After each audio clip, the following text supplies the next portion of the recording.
सूर्योदय की सुनहरी किरणें अभी भी धरती को स्पर्श कर रही थी जब हीरा अपनी छोटी सी कुटिया से बाहर निकला। उसके हाथों में मिट्टी के धब्बे और आंखों में गहरी निराशा की छाया थी। पिछले कई महीनों से उसकी एक भी मूर्ति नहीं बिकी थी। वह एक प्रतिभाशाली मूर्तिकार था, लेकिन दुर्भाग्य उसका पीछा नहीं छोड़ रहा था। अपने पड़ोस में रहने वाली लीला काकी के आंगन से आती हुई मृदु आवाजें सुनकर हीरा वहां पहुंचा। वह देखकर स्तब्ध रह गया। 60 वर्षीय लीला काकी अपने आंगन में बैठकर बड़े ही धैर्य और प्रेम से एक सुंदर मूर्ति तराश रही थी। उसके चेहरे पर एक दिव्य शांति और संतुष्टि की झलक थी। अरे लीला काकी, हीरा ने चिंता भरी आवाज में कहा, आप इस उम्र में भी इतना कठिन काम क्यों कर रही हैं? आपका बेटा सुनील तो इतना कमाता है कि आपको किसी चीज की कमी नहीं होनी चाहिए। फिर भी आप अपने हाथों को इतना कष्ट क्यों देती हैं? लीला काकी ने मुस्कुराते हुए अपना काम रोका और हीरा की ओर देखा। उसकी आंखों में एक गहरी समझ थी। बेटा हीरा, वह मधुर स्वर में बोली, तुम गलत समझ रहे हो। मैं मूर्तियां धन के लिए नहीं बनाती। यह मेरी आत्मा की आवाज है। जब मैं मिट्टी को अपने हाथों से आकार देती हूँ तो मुझे ऐसा लगता है जैसे मैं भगवान के साथ बातचीत कर रही हूँ। हर मूर्ति में मैं अपना प्रेम, अपनी श्रद्धा और अपनी आत्मा का एक हिस्सा डालती हूँ। हीरा ने कुछ झुंझलाहट के साथ कहा, लेकिन काकी, आप अपनी इतनी सुंदर मूर्तियों को इतने कम दामों में क्यों बेचती हैं? मैं तो आपकी मूर्तियों के सामने अपनी मूर्तियाँ भी नहीं बेच पा रहा। लोग आपकी सस्ती मूर्तियाँ खरीद कर चले जाते हैं। लीला काकी की आंखें करुणा से भर गईं। वह धीरे से बोली, हीरा बेटा, मैं तुम्हें एक बात बताऊं, तुम मुझसे कहीं बेहतर मूर्तिकार हो। तुम्हारे हाथों में जादू है, लेकिन तुम्हारी समस्या यह है कि तुम जल्दी जल्दी धन कमाने के चक्कर में अपनी कला की आत्मा को भूल जाते हो। तुम मूर्ति बनाते समय केवल पैसे के बारे में सोचते हो, प्रेम के बारे में नहीं। हीरा का चेहरा गुस्से से लाल हो गया। यह आप क्या कह रही है काकी? मैं भी बड़ी मेहनत से मूर्तियाँ बनाता हूँ। हाँ, मेहनत तो करते हो, लीला काकी ने धैर्य से समझाया, लेकिन मेहनत और प्रेम में अंतर होता है बेटा। जब तुम मूर्ति बनाते हो तो तुम्हारा मन इस बात में लगा रहता है कि यह कितनी जल्दी बन जाए और कितने पैसे मिलेंगे, जबकि मैं जब मूर्ति बनाती हूँ तो मेरा मन पूरी तरह से उस कला में डूबा रहता है। मैं हर छोटी बारीकी पर ध्यान देती हूँ, क्योंकि मेरे लिए वह मूर्ति केवल मिट्टी का टुकड़ा नहीं बल्कि जीवंत कलाकृति है। हीरा ने बिना कुछ कहे मुंह फेर लिया और अपने घर की ओर चल दिया। उसका मन भारी था और गुस्से से भरा हुआ था। घर पहुंचकर वह दरवाजे पर जोर से आवाज लगाकर अंदर घुसा। उसकी पत्नी निर्मला रसोई में खाना बना रही थी। हीरा की आवाज सुनकर वह तुरंत बाहर आई। निर्मला एक सुंदर और समझदार स्त्री थी जो अपने पति की हर परेशानी को समझती थी। क्या हुआ स्वामी? निर्मला ने प्रेम से पूछा। आप इतने क्रोधित क्यों लग रहे हैं? कहीं लीला काकी से कोई बात हुई है क्या? हाँ हुई है, हीरा ने गुस्से में कहा। उस बुढ़िया का दिमाग बिल्कुल खराब हो गया है। मैंने उससे केवल यह कहा था कि वह अपनी मूर्तियाँ इतने कम दामों में क्यों बेचती है, तो वह मुझे उपदेश देने लगी। कहने लगी कि मैं जल्दबाजी में मूर्तियाँ बनाता हूँ और इसीलिए मेरी मूर्तियाँ अच्छी नहीं बनती। निर्मला ने धैर्य से सुना और फिर मुस्कुराते हुए कहा, पति देव, शायद लीला काकी की बात में कुछ सच्चाई हो। आखिर वह आपसे उम्र में बड़ी है और अनुभवी भी।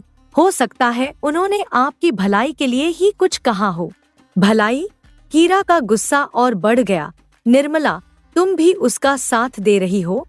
उसके बेटे सुनील का नाम मत लो मेरे सामने। पढ़ लिख कर बाहर चला गया कमाने और अपनी माँ को यहाँ अकेला छोड़ गया। अगर वह सच्चा दोस्त होता तो मेरी भी कोई मदद करता। निर्मला ने सिर हिलाया और प्रेम से समझाने की कोशिश की। आप व्यर्थ में परेशान हो रहे हैं। सुनील जी ने आपका कुछ बुरा तो नहीं किया है।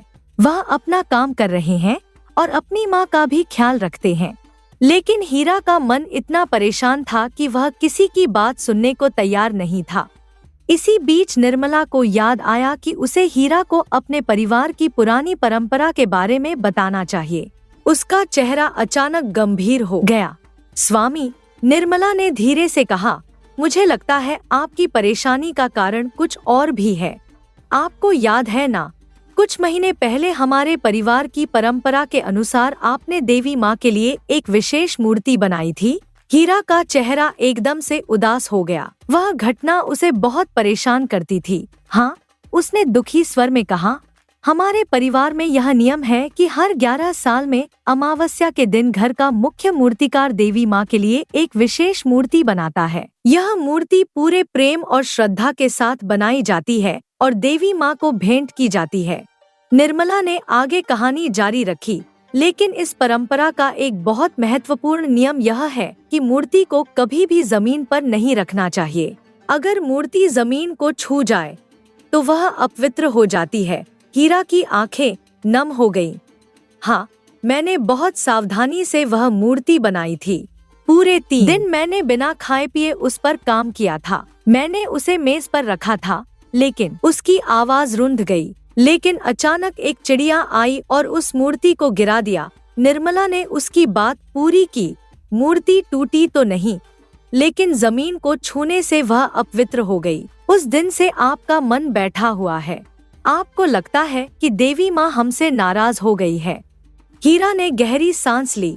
हाँ निर्मला, मुझे लगता है कि मेरी गलती के कारण देवी माँ रूठ गई है, इसीलिए अब मेरी कोई मूर्ति नहीं बिकती। यह सब मेरे पापों का फल है। निर्मला ने अपने पति का हाथ पकड़ा और प्रेम से कहा, नहीं स्वामी, देवी माँ इतनी जल्दी किसी से नाराज नहीं होती। आप अपने मन में व्यर्थ की बातें भर रहे हैं। भगवान आपकी मेहनत और सच्चाई को जानते हैं। अगली सुबह सूर्योदय का समय था, पर हीरा अभी भी अपनी परेशानियों में डूबा हुआ था। तभी लीला काकी के घर की ओर से कुछ आवाजें आईं। 2 युवा लोग लीला काकी के दरवाजे पर खड़े थे। लड़का लगभग 20 साल का था, गेहुआ रंग, मझोली कदकाठी का। उसके चेहरे पर एक अजीब सी निर्दोषता और मासूमियत थी। लड़की भी उसी उम्र की थी, सुंदर और शांत स्वभाव की। नमस्कार माँ जी, लड़के ने विनम्रता से कहा। मेरा नाम गोपाल है और मेरा नाम परी है, लड़की ने मुस्कुराते हुए कहा। लीला काकी ने आश्चर्य से उन्हें देखा। बेटा, तुम लोग कौन हो? यहाँ कैसे आना हुआ? गोपाल ने विनम्रता से उत्तर दिया। माँ जी, हमें आपके बेटे सुनील जी ने भेजा है। उन्होंने कहा है कि आपकी देखभाल करें और घर के कामों में आपकी सहायता करें। लीला काकी का चेहरा खुशी से चमक उठा। अच्छा, तो सुनील ने तुम्हें भेजा है, बहुत अच्छा किया उसने। लेकिन बेटा, मेरा बेटा कैसा है? अपना खाना पीना ठीक से करता है ना? वहाँ बहुत काम के बोझ में तो नहीं दबा हुआ? परी ने मुस्कुराते हुए कहा। चिंता मत कीजिए माँ जी, सुनील भैया बिल्कुल ठीक है। वह अपना पूरा ध्यान रखते हैं और अच्छी मेहनत कर रहे हैं। लीला काकी ने सोचते हुए कहा। देखो बच्चों, मेरे यहाँ 2 लोगों जितना काम नहीं है। परी बेटी, तुम यहाँ रुक जाओ, तुम मेरे काम में हाथ बंटा देना। लेकिन गोपाल, तुम्हारे लिए मेरे पास कोई अतिरिक्त काम नहीं है। गोपाल का चेहरा निराश हो गया। माँ जी, अब मैं कहाँ जाऊँगा? लीला काकी ने मुस्कुराते हुए कहा। घबराओ मत बेटा, मेरे पास तुम्हारे लिए भी एक उपाय है। तुम मेरे साथ हीरा के घर चलो। वह मेरा पड़ोसी है और एक मूर्तिकार है, उसे तुम्हारी मदद की जरूरत होगी। जब लीला काकी गोपाल को लेकर हीरा के घर पहुंची, तो हीरा अपने आंगन में बैठकर कुछ मिट्टी साफ कर रहा था। हीरा, ओ हीरा, लीला काकी ने आवाज लगाई। हीरा ने मन ही मन कहा, अब यह बुढ़िया क्या लेकर आई है? लेकिन वह बाहर आया। निर्मला भी रसोई से निकल कर आई। क्या बात है लीला काकी, आप ठीक तो हैं ना? लीला काकी ने गोपाल की ओर इशारा करते हुए कहा। निर्मला बेटी, यह गोपाल है, इसे मेरे बेटे सुनील ने भेजा है। साथ में एक लड़की भी आई है, परी। मैंने परी को अपने घर रख लिया है, लेकिन गोपाल के लिए मेरे पास ज्यादा काम नहीं है। सोचा कि हीरा के यहाँ काम मिल जाए तो अच्छा होगा। निर्मला ने चिंता से कहा। लेकिन काकी, हम लोग बहुत गरीब हैं, हमारे पास इसे वेतन देने के पैसे नहीं हैं। अरे, यह कोई वेतन नहीं मांगेगा, लीला काकी ने समझाया। बस इसे 2 वक्त का खाना दे देना, यह तुम्हारे काम में मदद करेगा। हीरा कुछ झुंझलाहट के साथ बोला। ठीक है काकी, गोपाल यहाँ रह सकता है, अब आप जाइए। लीला काकी चली गई और हीरा गोपाल को घर के अंदर ले आया। तो तुम्हें सुनील ने भेजा है? हीरा ने कुछ रूखेपन से पूछा। वह कैसा है आजकल? गोपाल ने विनम्रता से उत्तर दिया, जी वह बहुत मेहनत कर रहे हैं और अच्छा कमा भी रहे हैं। हीरा ने तुरंत कहा, अच्छा तो एक काम करो, जंगल से कुछ लकड़ी ले आओ, काम में आएगी। निर्मला ने प्रेम से कहा, पहले इसे कुछ खाना तो खाने दीजिए, यह मेहमान है। मेहमान नहीं, नौकर है, हीरा ने कड़ाई से कहा, इसकी कोई विशेष खातिरदारी की जरूरत नहीं है। गोपाल मुस्कुराया और बिना कुछ कहे जंगल की ओर चला गया। निर्मला ने अपने पति से कहा, आप इसके साथ बहुत रूखा व्यवहार कर रहे हैं, कम से कम इसे पहले खाना तो खाने देते, ज्यादा अच्छा व्यवहार करने की जरूरत नहीं है। हीरा ने जवाब दिया, यह बस एक नौकर है, काम करे, खाना खाए, बस। दूसरी ओर परी लीला काकी के साथ बहुत प्रेम से रह रही थी। जब भोजन का समय आया तो लीला काकी खाना बनाने उठी। नहीं माँ जी, परी ने तुरंत कहा, आप बैठिए, मैं आपके लिए खाना बना देती हूँ, आप आराम कीजिए। नहीं बेटी, लीला काकी ने कहा, तुम अभी अभी आई हो, तुम भी थकी होगी। परी ने मुस्कुराते हुए कहा, माँ जी, यह मेरा सौभाग्य है कि मुझे आपकी सेवा का अवसर मिल रहा है, आप आराम से बैठिए। कुछ ही समय में परी ने बहुत स्वादिष्ट खाना बनाकर तैयार कर दिया। खुशबू इतनी अच्छी थी कि लीला काकी दंग रह गई। अरे परी, लीला काकी ने चकित होकर कहा, तूने तो इतनी जल्दी और इतना स्वादिष्ट खाना बना दिया, यह खुशबू तो बहुत ही लाजवाब है। आप खाना खाइए माँ जी, परी ने प्रेम से कहा, मैं बाद में खा लूंगी। दूसरी ओर गोपाल जंगल से लकड़ी लेकर वापस आया था। हीरा खाना खाकर उठा और गोपाल से बोला, ले आया लकड़ी? जी मालिक, गोपाल ने कहा। मालिक सही कहा, हीरा ने सख्ती से कहा, आगे से हमेशा मुझे मालिक कहना। अब जा, खाना खा ले। गोपाल निर्मला के पास गया। मालकिन, खाना मिलेगा? अरे पगले, निर्मला ने हंसते हुए कहा, मुझे मालकिन क्यों कह रहा है? तू मेरे बेटे जैसा है, मुझे माँ कह सकता है। ठीक है माँ, गोपाल ने कहा, लेकिन मालिक को कोई परेशानी तो नहीं होगी? कुछ नहीं कहेंगे, निर्मला ने समझाया। मेरे पति बाहर से गुस्सैल लगते हैं, लेकिन दिल से अच्छे हैं, बस इधर कुछ दिनों से परेशान हैं। खाना खाने के बाद गोपाल ने पूछा, माँ, आप लोगों के यहाँ इतना सादा खाना क्यों बनता है? मालिक तो इतने अच्छे मूर्तिकार हैं। निर्मला ने गहरी सांस लेते हुए कहा, बेटा, हमारी कई परेशानियां हैं, हमारी मूर्तियां बिकती नहीं हैं, और फिर एक पुरानी बात भी है जो तुम्हारे मालिक को बहुत परेशान करती है। गोपाल ने ध्यान से सुना जब निर्मला ने पूरी कहानी बताई। परिवार की परंपरा, देवी माँ की मूर्ति का जमीन पर गिरना और हीरा का यह मानना कि देवी माँ उससे नाराज है। इतनी छोटी सी बात। गोपाल ने कहा, माँ, आप लोग अगली अमावस्या को देवी माँ से माफी मांग लेना।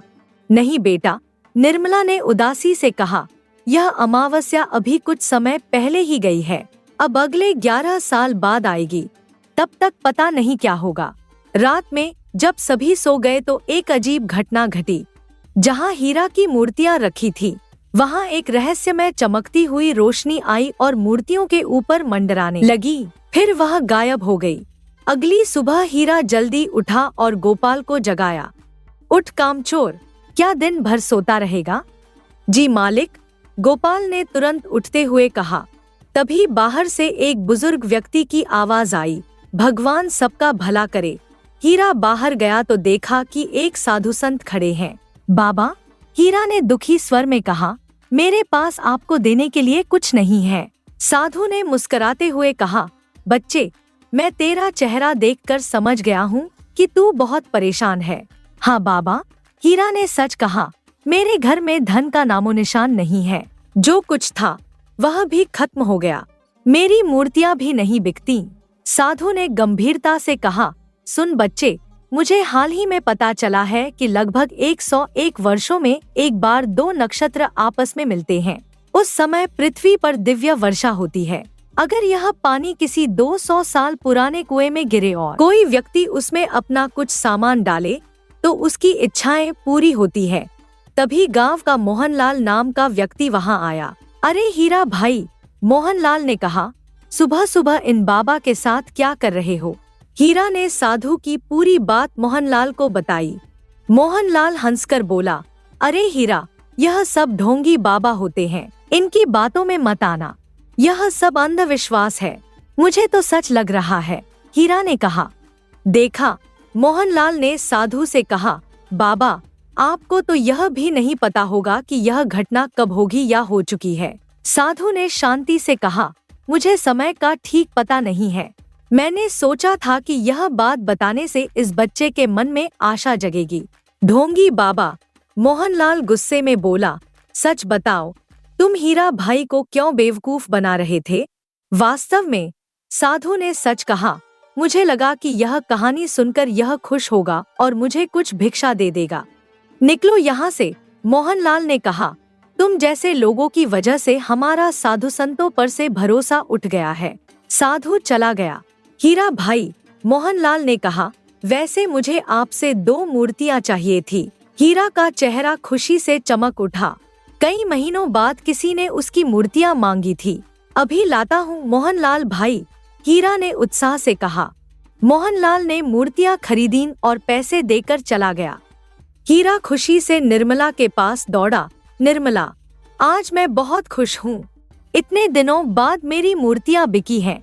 तभी बाहर से और लोगों की आवाजें आई। हीरा बाहर गया तो देखा कि कई लोग मूर्तियां खरीदने आए थे। पूरे दिन में एक के बाद एक आकर सभी लोगों ने हीरा की मूर्तियां खरीदी। शाम तक उसकी सारी मूर्तियां बिक गईं।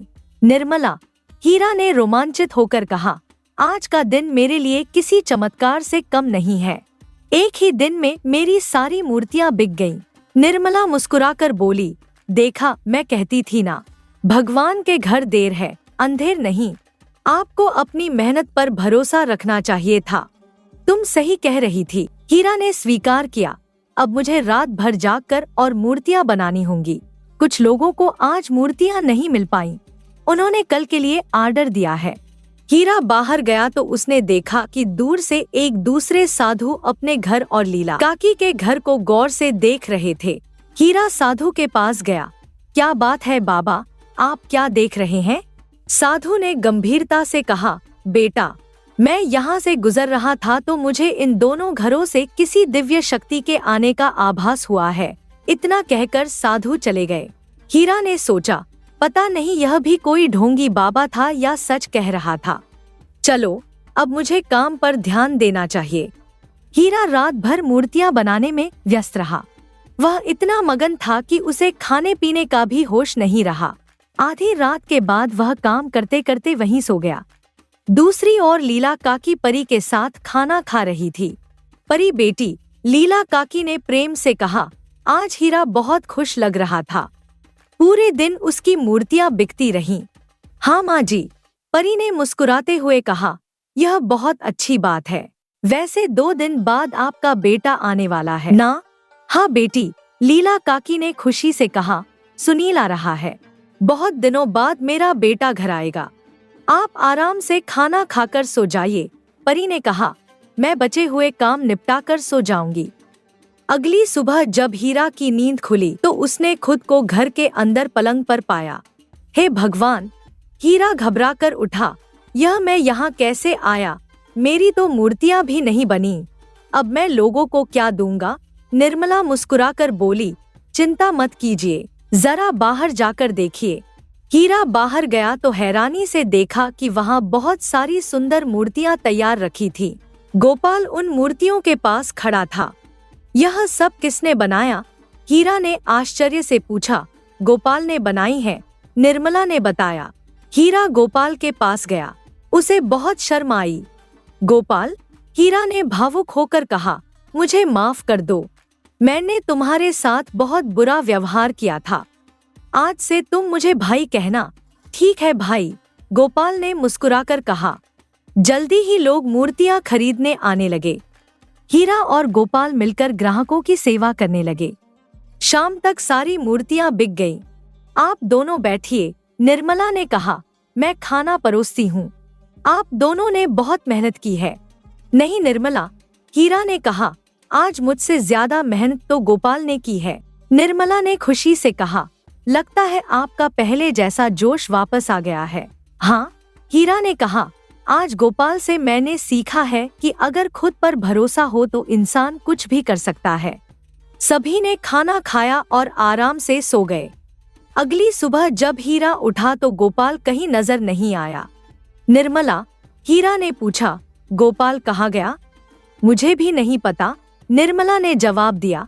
जब मैं उठी तो वह था ही नहीं। चिंता मत करो, हीरा ने कहा, शायद कुछ सामान लेने गया होगा। हीरा बाजार जाने के लिए निकला। रास्ते में उसे सुनील मिला। अरे सुनील, हीरा ने खुशी से कहा, बड़े दिनों बाद दिखाई दिया। कैसा है तू? मैं ठीक हूँ हीरा, सुनील ने कहा। तू बता, सब कैसा चल रहा है? माँ और निर्मला भाभी कैसी हैं? सब ठीक है, हीरा ने कहा। जो तूने परी और गोपाल को भेजा था ना, उनकी वजह से सब खुश हैं। खासकर गोपाल बहुत मेहनती है और मेरे काम में बहुत मदद करता है। सुनील ने हैरानी से पूछा, कौन गोपाल और परी? हीरा, मैंने किसी गोपाल या परी को नहीं भेजा था। हीरा का चेहरा पीला पड़ गया। क्या मतलब? तूने नहीं भेजा था?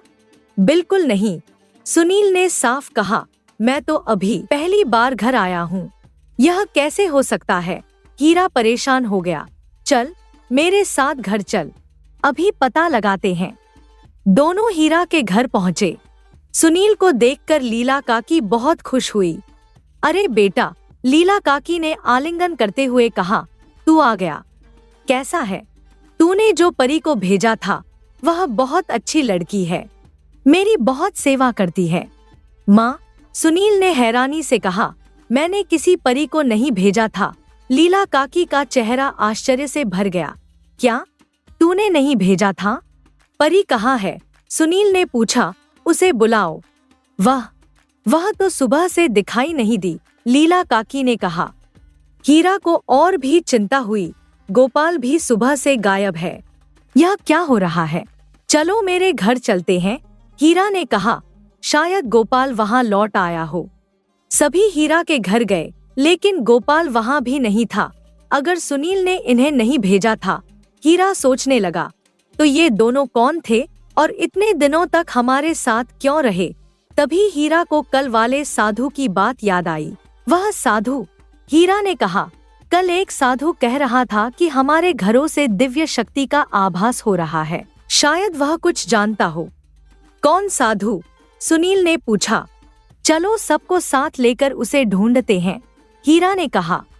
सभी जंगल की ओर निकले साधु को ढूंढने। कुछ समय बाद उन्हें वह साधु एक पेड़ के नीचे ध्यान करते हुए मिला। आओ बच्चों, साधु ने आंखें खोलकर कहा, मुझे पता था कि तुम लोग गोपाल और परी के बारे में पूछने मेरे पास जरूर आओगे। बाबा, हीरा ने विनम्रता से कहा, कृपया हमें बताइए कि गोपाल और परी कहाँ हैं? वे कौन थे? साधु ने गंभीरता से कहा, वे दोनों अब जहाँ पहुँच गए हैं वहाँ से कभी वापस नहीं लौट सकते। क्यों? लीला काकी ने घबराकर पूछा। क्योंकि वे मनुष्य नहीं थे, साधु ने धीरे से कहा। वे दिव्य शक्तियाँ थीं जो तुम लोगों की सहायता करने आई थी। सभी का मुंह खुला रह गया। लेकिन वे हमारी सहायता करने क्यों आई थी? हीरा ने पूछा। साधु ने समझाना शुरू किया, क्योंकि उनकी उत्पत्ति तुम लोगों ने ही की थी। हमने? लेकिन कैसे? सभी ने एक साथ पूछा। सुनो, साधु ने कहानी शुरू की। कुछ समय पहले हीरा, तुम्हें अपने परिवार की परंपरा के अनुसार देवी माँ के लिए एक मूर्ति बनानी थी। तुमने बहुत प्रेम और मेहनत से वह मूर्ति बनाई थी, लेकिन दुर्भाग्य से वह जमीन पर गिरकर अपवित्र हो गई। हीरा ने सिर हिलाया। हाँ, यह सच है। तुमने वह मूर्ति लीला काकी को दे दी थी नदी में विसर्जित करने के लिए, साधु ने आगे कहा। लीला काकी तब अपनी भी एक पुरानी मूर्ति साथ लेकर गई थी। लीला काकी ने कहा, हाँ, मैं 2 मूर्तियां लेकर गई थी। उस दिन, साधु ने रहस्यमय स्वर में कहा, एक बहुत विशेष दिन था।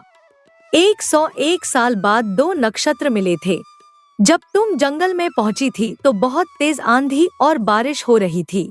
हाँ, लीला काकी ने याद करते हुए कहा, मुझे कुछ दिखाई नहीं दे रहा था, इसलिए मैंने मूर्तियां एक पुराने कुएं के किनारे रख दी और आंखें बंद करके नीचे बैठ गई थी। वह कुआं 200 साल से भी पुराना था, साधु ने बताया, और जब दिव्य वर्षा का पानी उस कुएं में गिरा तो तुम्हारी दोनों मूर्तियां भी कुएं में गिर गईं। ओह, सभी ने एक साथ कहा। उस दिव्य जल के स्पर्श से उन मूर्तियों में जीवन आ गया, साधु ने कहा, और चूंकि वे तुम लोगों के प्रेम और मेहनत से बनी थी, इसलिए वे तुम्हारी सहायता करने आईं। हीरा की आंखें भर आईं। मतलब गोपाल मेरी खुद की बनाई हुई मूर्ति थी? हाँ, साधु ने कहा, और परी लीला काकी की मूर्ति थी। वे अपने रचिताओं की सेवा करने आए थे। निर्मला ने भावुक होकर कहा, तो इसीलिए गोपाल इतनी मेहनत से काम करता था और परी इतनी अच्छी सेवा करती थी। हाँ, और अब वे अपना काम पूरा करके अपने लोक चले गए हैं, साधु ने समझाया। उन्होंने तुम्हारा आत्मविश्वास वापस लौटाया और तुम्हें दिखाया कि प्रेम और मेहनत से की गई कोई भी चीज व्यर्थ नहीं जाती। सभी घर वापस लौटे। सबके मन में एक अजीब सा सुकून था। निर्मला, हीरा ने कहा, मुझे नहीं पता था कि एक दिन हमारी बनाई हुई मूर्तियां इस तरह मुसीबत के समय हमारी मदद करने आएंगी। यह सब भगवान की लीला है। निर्मला ने कहा, आपको अब समझ आया होगा कि देवी माँ आपसे नाराज नहीं थी। उन्होंने तो आपकी और भी मदद की। हीरा ने सिर हिलाया, तुम सही कह रही हो।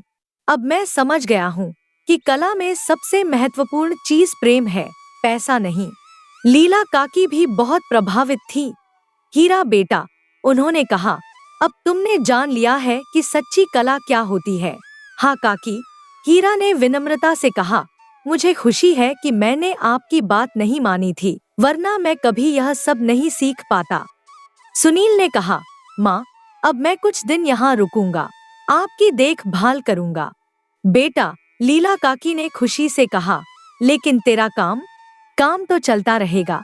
सुनील ने कहा, अभी परिवार ज्यादा जरूरी है। उस दिन के बाद से हीरा की जिंदगी बदल गई। वह अब हर मूर्ति को बहुत प्रेम और धैर्य से बनाता था। वह जल्दबाजी नहीं करता था और न ही सिर्फ पैसों के बारे में सोचता था। उसकी मूर्तियां अब पहले से भी ज्यादा सुंदर और जीवंत बनती थी। लोग दूर दूर से उसकी मूर्तियां खरीदने आते थे। हीरा का नाम एक कुशल और संवेदनशील मूर्तिकार के रूप में फैलने लगा। निर्मला भी बहुत खुश थी। उसके घर में अब खुशियां और समृद्धि दोनों थी। स्वामी, निर्मला ने एक दिन कहा, आपने देखा कि कैसे भगवान ने हमारी मदद की। गोपाल और परी के रूप में उन्होंने हमें सिखाया कि असली खुशी कहाँ है। हाँ, हीरा ने गंभीरता से कहा, मैंने सीखा है कि जब हम अपने काम को प्रेम से करते हैं तो वह काम अपने आप में पूजा बन जाता है, और जब हमारी पूजा सच्ची होती है तो भगवान खुद हमारी मदद करते हैं। धन्यवाद। अगली कहानी। भोर की सुनहरी किरणों के साथ ही सीताराम अपने खेत की ओर चल पड़ा था। उसके चेहरे पर चिंता की लकीरें स्पष्ट रूप से दिखाई दे रही थी। खेत पहुंचकर जब उसने अपनी फसल को देखा तो उसका दिल बैठ गया। अरे राम, यह क्या हो गया? सीताराम ने अपने सिर पर हाथ रखते हुए कहा, इतनी मेहनत से बोई गई फसल और अब यह हाल। पौधे मुरझाए हुए थे, पत्तियां पीली पड़ चुकी थी। सीताराम की आंखों में आंसू आ गए। वह तुरंत घर की ओर दौड़ा। मीरा, मीरा, जल्दी आओ। सीताराम ने घर पहुंचकर अपनी पत्नी को आवाज लगाई। मीरा रसोई से निकल कर आई। उसने सीताराम के चेहरे का भाव देखा तो तुरंत समझ गई कि कुछ गंभीर बात है। क्या बात है जी? आप इतने परेशान क्यों लग रहे हैं? मीरा ने चिंता से पूछा। मीरा, हमारी फसल सूख रही है। पानी की कमी के कारण सब कुछ बर्बाद होने वाला है, सीताराम ने दुखी स्वर में कहा। मीरा का चेहरा भी उदास हो गया। वह कुछ क्षण सोचकर बोली, अरे सुनिए, आप यहाँ बैठकर चिंता मत कीजिए। चलिए पड़ोसी गजानन भैया के पास चलते हैं। शायद उनके खेत में पानी का कोई अच्छा प्रबंध हो। सीताराम ने निराशा से सिर हिलाया। अरे वह गजानन कहाँ देने वाला है अपने कुएं का पानी? फिर भी जाकर देखते हैं, हो सकता है कि कोई रास्ता निकल आए। सीताराम गजानन के खेत की ओर चल दिया। रास्ते भर वह सोचता रहा कि क्या कहेगा, कैसे मांगेगा। आत्मसम्मान और मजबूरी के बीच उसका मन डोल रहा था। गजानन के खेत पहुंचकर सीताराम ने देखा कि गजानन अपनी फसल को पानी दे रहा है। उसकी फसल हरी भरी और लहलहा रही थी। अरे गजानन भाई, सीताराम ने आवाज लगाई। गजानन ने मुड़कर देखा। अरे सीताराम, आओ आओ, कैसे आना हुआ? देख रहा हूँ कि तुम फसल को पानी दे रहे हो, सीताराम ने कहा। उसकी आवाज में हल्की ईर्ष्या झलक रही थी। हाँ भाई, धूप बहुत तेज हो गई है न। इस समय दिन में 2 बार पानी देना जरूरी हो गया है, नहीं तो फसल मुरझा जाएगी, गजानन ने समझाते हुए कहा। सीताराम का दिल और भी भारी हो गया। तुम्हारी बात बिल्कुल सही है गजानन, तुम तो 2 बार पानी दे रहे हो और मेरे पास तो 1 बार देने के लिए भी पानी नहीं है। गजानन ने सीताराम के चेहरे का भाव देखा। उसे समझ आ गया कि सीताराम किस परेशानी में है। सीताराम ने हिम्मत जुटाकर कहा, गजानन भाई, अगर तुम अपने कुएं से थोड़ा पानी दे दो तो। अरे सीताराम, गजानन ने बात काटते हुए कहा, मैं कैसे दे सकता हूँ? अभी मेरे कुएं में भी इतना पानी नहीं बचा है। सच कहूँ तो मैं भी विचार कर रहा हूँ कि आगे अपने खेत के लिए पानी का प्रबंध कैसे करूँ। गजानन ने सीताराम के कंधे पर हाथ रखकर कहा, भाई समझो न मेरी मजबूरी। अगर मेरे पास पानी होता तो क्या मैं तुम्हें मना करता। सीताराम समझ गया कि गजानन भी उसी परेशानी में है। वह निराश होकर वापस अपने घर आ गया। घर पहुंचकर सीताराम ने मीरा को सारी बात बताई तो फिर गजानन भैया ने इनकार कर दिया। मीरा ने पूछा, हाँ उनके पास भी पानी की कमी है, सीताराम ने उदासी से कहा। मीरा कुछ देर सोचती रही, फिर बोली, सुनिए, मुझे लगता है कि अब हमें अपने खेत में ही कुआं खुदवा लेना चाहिए। अपना कुआं होगा तो हमें कभी किसी के सामने हाथ नहीं फैलाना पड़ेगा। सीताराम ने चिंता से कहा, पर मीरा, कुआं खुदवाने में बहुत पैसा लगता है, इतना धन कहाँ है हमारे पास। हम तो 2 वक्त की रोटी भी मुश्किल से जुटा पाते हैं। हाँ यह तो सच है, मीरा ने माना, पर कुछ न कुछ तो करना ही पड़ेगा। फसल का यह हाल देखकर मेरा दिल रो पड़ता है। सीताराम ने गहरी सांस ली। ठीक है मीरा, एक काम करता हूँ, साहूकार जी के पास जाकर कुछ कर्जा मांगूंगा। भगवान चाहेगा तो कुआं बन जाने के बाद अच्छी फसल से सारा कर्जा उतार देंगे। मीरा ने उत्साह से कहा, हाँ यही ठीक रहेगा, आप जाइए और साहूकार जी से बात कीजिए। सीताराम तब साहूकार के घर गया। साहूकार एक मोटा ताजा आदमी था जो अपनी कोठी के बरामदे में मसन लगाकर बैठा था। राम राम सरकार, सीताराम ने हाथ जोड़कर अभिवादन किया। अरे सीताराम, आओ आओ, बैठो, कहो क्या काम है, साहूकार ने व्यापारिक मुस्कान के साथ कहा। सीताराम ने झिझकते हुए कहा, सरकार थोड़ा कर्जा चाहिए था। कर्जा? साहूकार ने आंखें तरेर कर पूछा, किस काम के लिए? खेत में कुआं बनवाना है सरकार, सीताराम ने विनम्रता से कहा। साहूकार हंसकर बोला, अब खेत में कुआं बनवाना है? अरे सीताराम, तुमने तो अपना पिछला कर्जा भी अभी तक नहीं चुकाया है। सीताराम का चेहरा लाल हो गया, पर वह विनम्र बना रहा। जी सरकार, वह तो है, पर एक बार कुआं बनवा लूं, फिर फसल को पानी मिलता रहेगा। अच्छी फसल आएगी तो आपका सारा कर्जा एक साथ उतार दूंगा। साहूकार ने उसे ऊपर से नीचे तक देखा, फिर कहा, ठीक है, अगर ऐसी बात है तो दे देता हूँ तुम्हें कर्जा, पर याद रखना ब्याज भी लगेगा। सीताराम ने राहत की सांस ली। जी सरकार, जैसा आप कहें। कर्जा लेकर सीताराम ने तुरंत मजदूरों को बुलाया। गांव के कुशल कारीगर रामदीन को उसने काम सौंपा। रामदीन भाई, कुआं कितने दिन में बन जाएगा? सीताराम ने पूछा। 2-3 दिन लगेंगे सीताराम भैया। पहले जमीन खोदनी पड़ेगी, फिर चारों तरफ ईंट पत्थर की दीवार बनानी होगी, रामदीन ने समझाया। मीरा भी खुशी से नाच उठी। हाय राम, अब हमारी सारी परेशानी खत्म हो जाएगी। 2 दिन तक मजदूर लगातार काम करते रहे। सीताराम और मीरा बार बार जाकर काम देखते रहे। तीसरे दिन शाम को रामदीन ने आवाज लगाई, सीताराम भैया आइए, देखिए कुआं तैयार हो गया। सीताराम और मीरा दौड़ कर गए। कुआं देखकर वे दंग रह गए। अरे वाह, यह कुआं तो पानी से लबालब भरा हुआ है। मीरा ने खुशी से कहा। देखा मीरा, मैंने कहा था न कि अब हमारी फसल कैसे लहराएगी, सीताराम ने गर्व से कहा। दोनों ने कुएं के चारों ओर चक्कर लगाए, भगवान का शुक्रिया अदा किया। चलो कल सुबह सुबह आकर खेत में पानी देंगे, मीरा ने उत्साह से कहा। वे दोनों खुशी से फूले नहीं समा रहे थे। रात को उन्हें नींद भी नहीं आई, बस कुएं और हरी भरी फसल के सपने आते रहे। अगली सुबह सूरज निकलने से पहले ही सीताराम और मीरा उठ गए। दोनों जल्दी जल्दी तैयार होकर खेत की ओर चल दिए। उनके हाथों में बड़े बड़े हांडे थे। आज तो हमारी फसल को भरपूर पानी मिलेगा, सीताराम ने खुशी से कहा। पर खेत पहुंचकर जो दृश्य उन्होंने देखा वह विश्वास से परे था। जहां कल पानी से भरा कुआं था, वहां केवल समतल जमीन थी। अरे यह क्या, सीताराम ने हक्का बक्का होकर कहा। मीरा की आंखें फटी की फटी रह गईं। कुआं? हमारा कुआं कहाँ गया? दोनों उस जगह पर खड़े होकर चारों तरफ देखने लगे। जमीन पर कुएं के होने का कोई निशान तक नहीं था। यह कैसे हो सकता है मीरा? सीताराम ने अपना सिर पकड़ लिया। कल तो यहाँ पानी से भरा कुआं था। मीरा भी घबरा गई। मुझे तो विश्वास ही नहीं हो रहा। कल हमने अपनी आंखों से देखा था न। सीताराम जमीन पर बैठ गया और अपने सिर को हाथों में छुपा लिया। हे भगवान, मैंने साहूकार से कर्जा लिया है। अब अगर कुआं ही नहीं है तो फसल कैसे आएगी, और फसल नहीं आएगी तो कर्जा कैसे चुकाऊंगा? मीरा भी हताश हो गई, पर उसने हिम्मत दिखाई।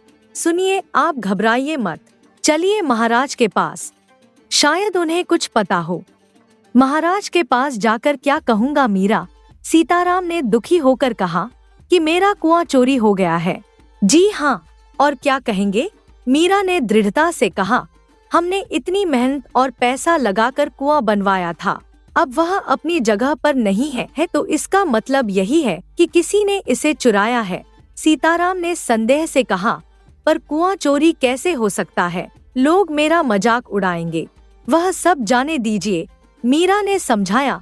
अभी महाराज ही हमारी मदद कर सकते हैं।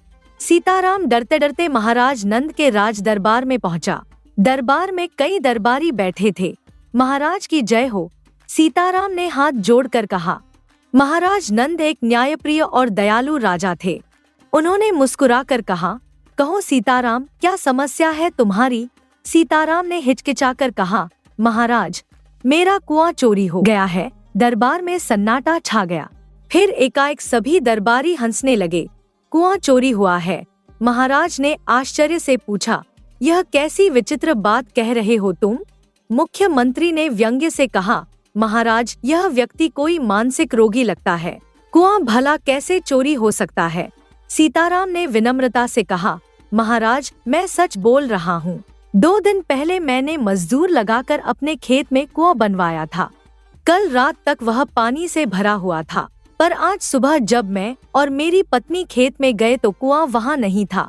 दरबारियों की हंसी और तेज हो गई। महाराज ने गंभीरता से कहा, मुझे तो विश्वास ही नहीं हो रहा। कोई कुआं अपनी जगह से अचानक गायब कैसे हो सकता है? मुख्यमंत्री ने कहा, महाराज, मैंने जीवन में ऐसी विचित्र घटना पहली बार सुनी है। यह निश्चित रूप से झूठ बोल रहा है।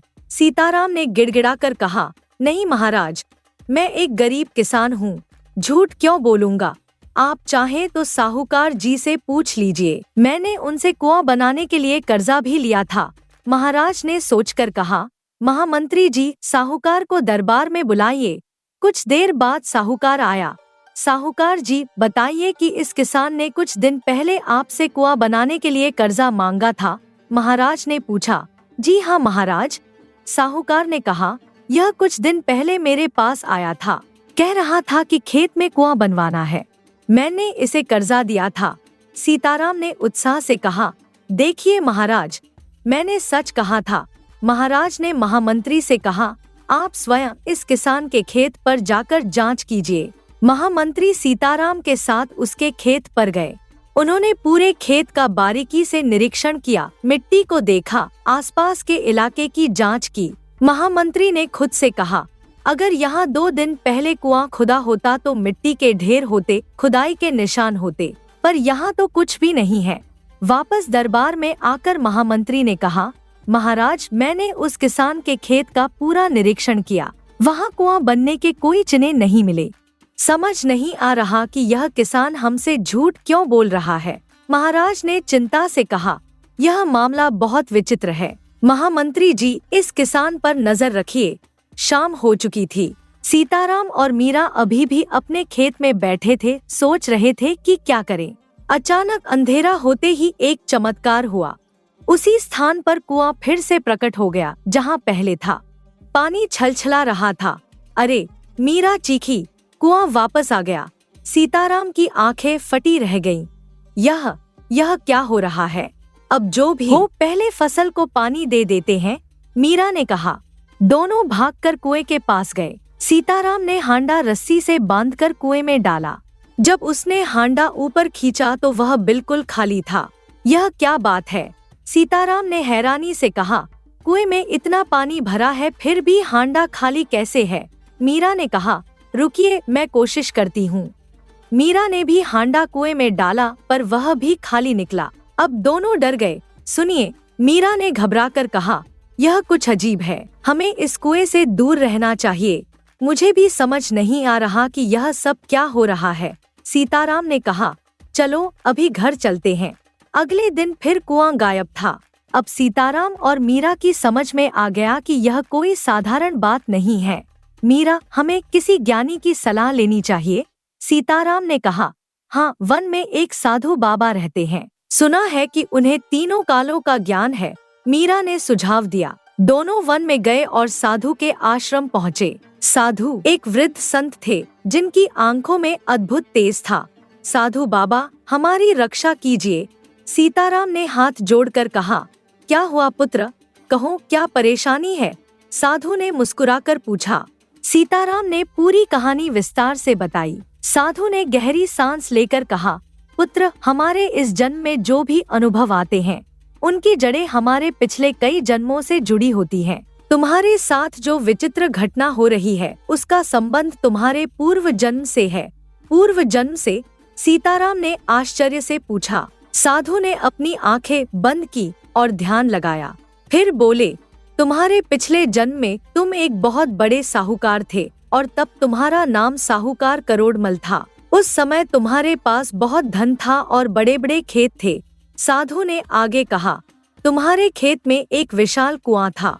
वह इतना बड़ा था कि पूरे गांव की प्यास बुझा सकता था। उसमें कभी पानी खत्म नहीं होता था। सीताराम और मीरा मंत्रमुग्ध होकर सुन रहे थे। साधु ने कहानी शुरू की। एक बार गांव में भयंकर अकाल पड़ा था। सभी कुएं सूख गए थे, केवल तुम्हारा कुआं था जिसमें पानी भरा हुआ था। साधु की आवाज में दुख था। फिर एक दिन एक बुढ़िया कमला काकी अपने खाली हांडे के साथ साहूकार करोड़मल के पास आई। साहूकार जी, बुढ़िया ने हाथ जोड़कर कहा, गांव में अकाल पड़ा है। आपके खेत के कुएं में इतना पानी है। अगर आप कहें तो मैं थोड़ा पानी अपने घर ले जाऊं। घर में बिल्कुल भी पानी नहीं है। करोड़मल ने घमंड से कहा, क्या पूरे गांव में एक मेरा ही कुआं मिला तुम्हें, जो तुम मेरे पास पानी लेने आ गई हो? बुढ़िया ने गिड़गिड़ाकर कहा, साहूकार जी, गांव के सभी कुएं सूख गए हैं। किसी भी कुएं में पानी नहीं है। सभी गांव वाले प्यासे हैं। करोड़मल ने क्रोध से कहा, इसका मतलब है कि अगर मैंने तुम्हें पानी दे दिया तो एक एक करके सभी गांव वाले मेरे कुएं से पानी लेने आएंगे। मैं नहीं दूंगा तुम्हें पानी। जाओ कहीं और से लेकर आओ। काकी निराश होकर चली गई। रास्ते में उसकी मुलाकात वसुधा से हुई। क्या हुआ कमला काकी? दे दिया साहूकार ने पानी? वसुधा ने उसके खाली हांडे को देखकर पूछा। अरे कहाँ, वो साहूकार तो बड़ा ही दुष्ट है। कमला काकी ने दुखी होकर कहा, हम सबकी जमीनें उसके पास गिरवी हैं। हमारा ब्याज खाता है और अब हम पर ही रोब जमाता है। वसुधा ने क्रोध से फिर पूछा, वैसे उसने कहा क्या? बोल रहा था कि गांव में कोई और कुआं ढूंढो, जाकर किसी दूसरे गांव से पानी लेकर आओ। कमला काकी ने आंसू पोंछते हुए कहा। क्या उसने ऐसा कहा? वसुधा चीखी। आपने उसे बताया नहीं कि सभी कुएं सूख चुके हैं? हाँ, मैंने कितना समझाया कि गांव में सिर्फ आपका ही कुआं है जो पानी से भरा है। तो कहने लगा कि फिर तो एक एक करके पूरा गांव मेरे कुएं से पानी लेने आ जाएगा। वसुधा ने मुट्ठी भींचकर कहा, उस दुष्ट के पास अभी पानी है इसलिए उसे घमंड आया है, पर ईश्वर से प्रार्थना करती हूँ कि जरूर कभी ऐसा दिन आए कि उसे पानी के बिना तड़पना पड़े, तब उसे हमारी पीड़ा का अनुभव होगा। एक एक करके गांव के और भी लोग करोड़मल के पास आए। बच्चे, बूढ़े औरतें सभी ने पानी मांगा, पर करोड़मल ने किसी को एक बूंद पानी नहीं दिया। गांव वालों के जानवर प्यास के कारण मरने लगे, छोटे बच्चे रोने लगे, बुजुर्गों की हालत गंभीर हो गई। अंत में सभी गांव वालों ने मजबूर होकर अपना गांव छोड़ने का फैसला किया। सभी अपने कपड़ों की पोटलियां लेकर वन के रास्ते जा रहे थे। रास्ते में उन्हें एक शिकारी मिला। आप सब लोग एक साथ कहाँ जा रहे हैं? शिकारी बबलू ने पूछा। बेटा, हमारे गांव में अकाल पड़ा है, एक बुजुर्ग ने कहा। एक बूंद भी पानी नहीं है, हम सब पानी की तलाश में गांव छोड़कर जा रहे हैं। बबलू का दिल पिघल गया। काकी, मैं आपकी सहायता कर सकता हूँ। इस वन के उस पार एक नदी है, उसमें पूरे साल पानी रहता है। वाह बेटा, यह तो बहुत अच्छी बात है। सभी गांव वाले खुश हो गए। पर वन में जंगली जानवर, किसी ने चिंता जताई। बबलू ने विश्वास दिलाया, मेरे होते हुए आप सभी सुरक्षित हैं। मैं बचपन से इसी वन में रहता हूँ, यहाँ के सभी प्राणियों को पहचानता हूँ। बबलू ने सभी गांव वालों को नदी तक पहुँचाया। सभी ने पानी पिया और अपनी जान बचाई। बबलू उनकी सुरक्षा के लिए उनके साथ ही रह गया, और करोड़मल, वह अकेला रह गया अपने घमंड और पानी के साथ। साधु ने कहानी पूरी करके कहा, इस तरह तुम्हें पूर्व जन्म में सभी गांव वालों के श्राप लगे थे। तुमने अपने पास इतना पानी होते हुए भी उनकी कभी सहायता नहीं की। सीताराम का चेहरा पछतावे से भर गया। साधु बाबा, मुझसे बहुत बड़ा पाप हुआ है, अब मैं इसका समाधान कैसे करूं? साधु ने समाधान बताया, तुम महाराज के पास जाओ। महाराज नंद ने पूर्व जन्म में बहुत पुण्य का काम किया है। वे वही बबलू शिकारी हैं, जिन्होंने सभी गांव वालों की जान बचाई थी। क्या? सीताराम चौंक गया। साधु ने आगे कहा, हाँ, तुम महाराज को यह सब बताओ, फिर उनसे कहो कि वे स्वयं कुएं से पानी निकालें। जब महाराज के पुण्यवान हाथ उस कुएं को स्पर्श करेंगे तो वह हमेशा के लिए वहीं स्थापित हो जाएगा। मीरा ने आशा से पूछा, और पानी भी मिलेगा? हाँ, महाराज के स्पर्श से कुएं का पानी हांडे में आएगा, साधु ने मुस्कुराकर कहा। सीताराम और मीरा ने साधु को प्रणाम किया और महाराज के पास गए। महाराज, साधु बाबा ने मुझे सारी सच्चाई बताई है, सीताराम ने विनम्रता से कहा। महामंत्री ने व्यंग्य से कहा, अब यह किसान महाराज से कुएं का पानी निकलवाने को कह रहा है। यह मैंने नहीं, साधु बाबा ने कहा है, सीताराम ने स्पष्ट किया। आप चाहें तो साधु बाबा को भी बुला सकते हैं। साधु बाबा को बुलाया गया और जब उन्होंने भी राजा से यही बात कही तो महाराज ने सोचकर कहा, महामंत्री जी, अगर साधु बाबा कह रहे हैं तो हमें उनके आदेश का पालन करना चाहिए। इस प्रकार सभी सीताराम के खेत पर गए। साधु बाबा भी साथ आए। वहां पहुंचते ही कुआं फिर से प्रकट हो गया। महाराज नंद ने कुएं को स्पर्श किया और हांडा कुएं में डाला। जब उन्होंने हांडा निकाला तो वह पानी से भरा हुआ था।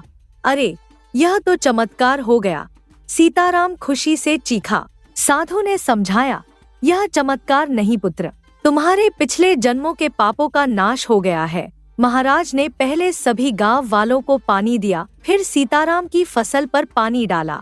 तभी साधु ने सीताराम को चेतावनी दी, एक बात हमेशा याद रखना, जो कोई भी तुमसे पानी मांगे उसे कभी ना मत कहना।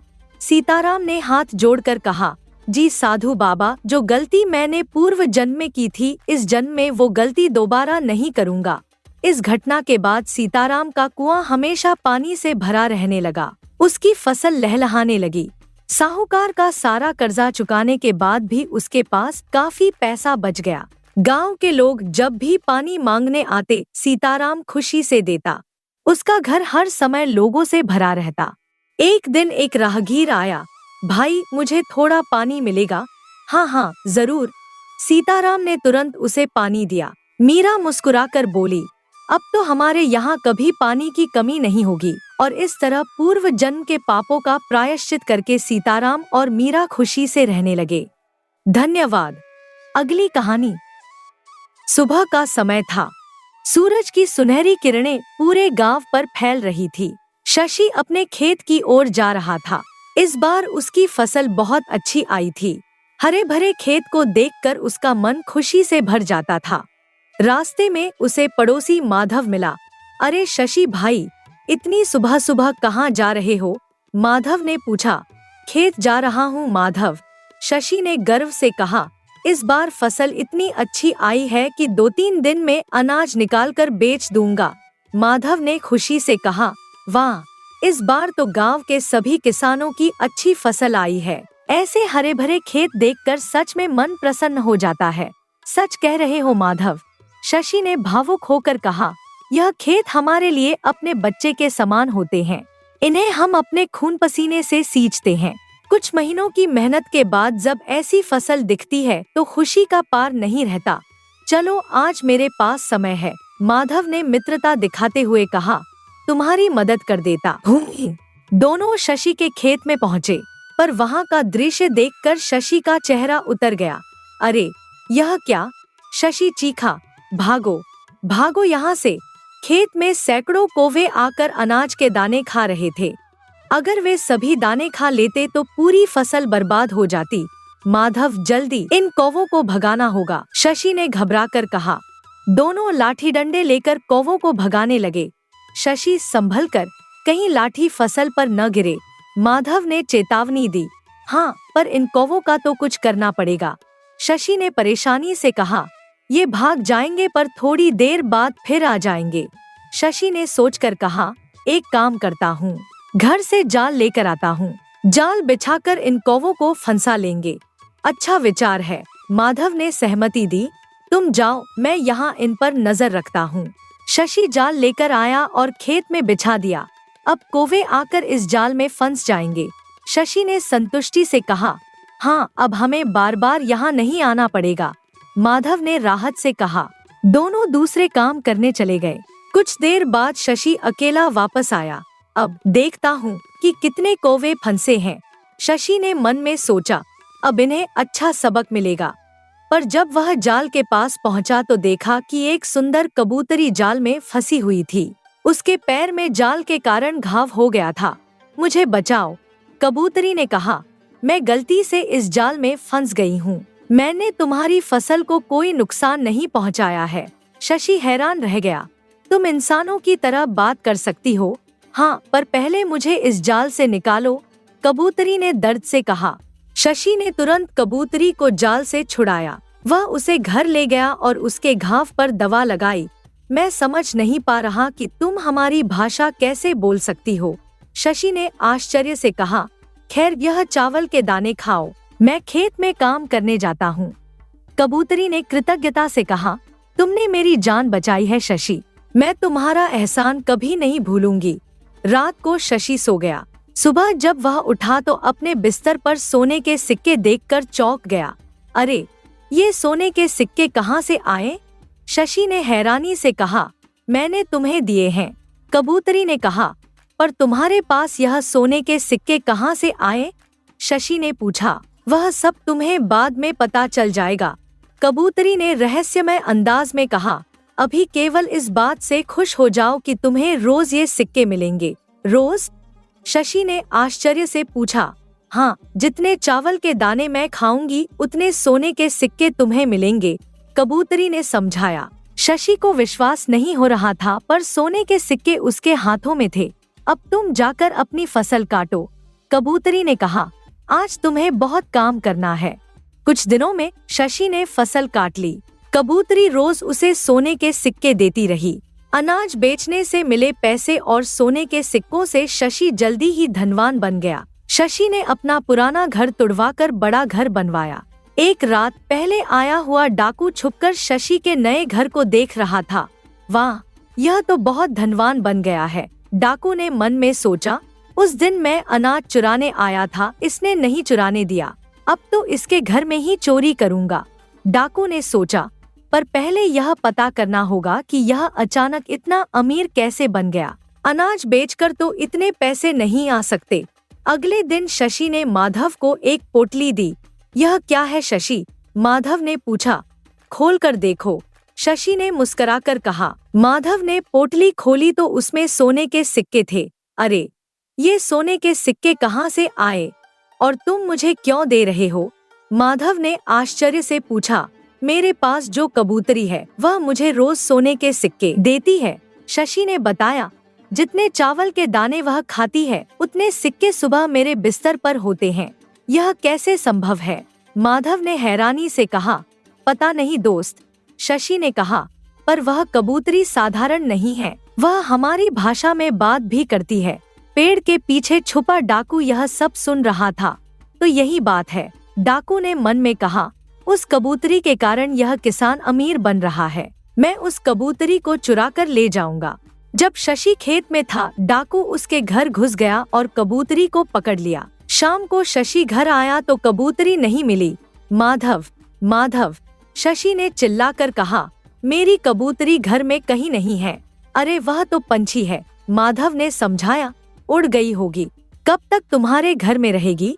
नहीं, मुझे लगता है कि किसी ने उसे चुराया है, शशि ने चिंता से कहा। उधर डाकू की गुफा में। अब तुम मुझे सोने के सिक्के दो, डाकू ने कबूतरी से कहा। मुझे पता है कि तुम उस किसान को रोज सिक्के देती हो, मैं तुम्हें सोने के सिक्के नहीं दे सकती, कबूतरी ने दृढ़ता से कहा। वे सिर्फ शशि के लिए हैं, तुम्हें देने ही पड़ेंगे, डाकू ने धमकी दी। नहीं तो मैं तुम्हारी हत्या कर दूंगा। अभी मेरी मृत्यु का समय नहीं आया है, कबूतरी ने निर्भयता से कहा। मेरे जीवन में अभी कुछ काम अधूरे हैं, डाकू ने गुस्से में चाकू उठाया। उसी समय शशि पीछे से आकर उसका हाथ पकड़ लिया। उस दिन अनाज चुराने आया था, आज मेरी कबूतरी को चुरा कर ले गया, शशि ने क्रोध से कहा। दोनों में हाथापाई होने लगी। इस बार डाकू ने शशि के हाथ पर चाकू से वार किया। शशि के हाथ से खून बहने लगा। खून की कुछ बूंदें कबूतरी के शरीर पर गिरी। अचानक रंग बिरंगी किरणें निकलने लगी। उन किरणों के साथ ही कबूतरी गायब हो गई और वहां एक अत्यंत सुंदर राजकुमारी प्रकट हुई। कितनी सुंदर राजकुमारी, डाकू मोहित होकर बोला। आप मुझसे विवाह कर लीजिए, मूर्ख, राजकुमारी ने क्रोध से कहा। मैं पहले से ही विवाहित हूँ, इतने दिनों से मैं अपने पति के साथ ही रह रही थी। शशि हैरान था। आप मेरी पत्नी हैं? हाँ शशि, राजकुमारी ने प्रेम से कहा। मैं तुम्हारी पत्नी हूँ, पूरे एक जन्म से तुम्हारे साथ रहने की प्रतीक्षा कर रही थी। अंधकार की छाया में डाकू की आंखें क्रूरता से चमक रही थी। उसकी मांसल बाहें तलवार की मूठ को कसकर दबाए हुए थी। राजकुमारी, उसकी कर्कश आवाज में धमकी का स्वर था। मैं तुम दोनों को एक नहीं होने दूंगा, मैं तुम्हें प्राप्त करके ही रहूंगा, फिर चाहे मुझे इस निकम्मे किसान की हत्या ही क्यों न करनी पड़े। शशि के चेहरे पर मृत्यु का भय स्पष्ट था। उसके हाथ कांप रहे थे और श्वास तेज हो गई थी।